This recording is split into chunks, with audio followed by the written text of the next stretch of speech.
今年的就职典礼，6都的首长只有新北市长侯友宜无出席，台中市市长罗秀燕是专工向议会请假出席。国民党的主席朱立伦嘛无出现。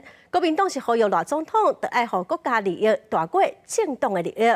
民众党的党主席郭文哲嘛甲真侪立委做伙出席哦。另外，统一促进党佮有军中人权促进会等团体嘛有伫中外抗议。 5日控总统、副总统就职典礼20举行，6都的首长欠一个人。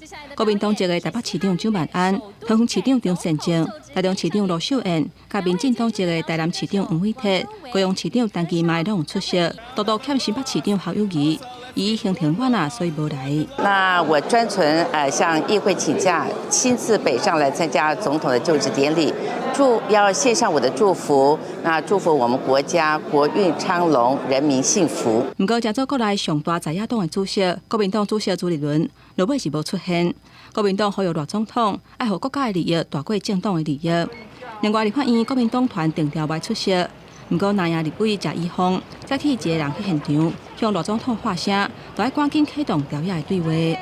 我认为他应该跟在野党的主席来展开最大善意的沟通，确保未来政府的正常运作。我已经迟到了。有什么想对赖总统说的吗？民众党主席郭文哲带领几个立委出席，对相关的提问是一概拢无回应，但都是为立委身份就是免讲欢迎。 特别去管理，和新政府祝福。当然就是非常高兴，这是重要的日子，祝福赖总统。他就是要想要两岸战争。典礼内底拢是庆祝的气氛，也若伫中外是有抗议的声音。不过，统促党会等等的团体拢拿扛棒甲旗仔表达因的诉求。祖国统一，台湾当归。政府要还我们公道。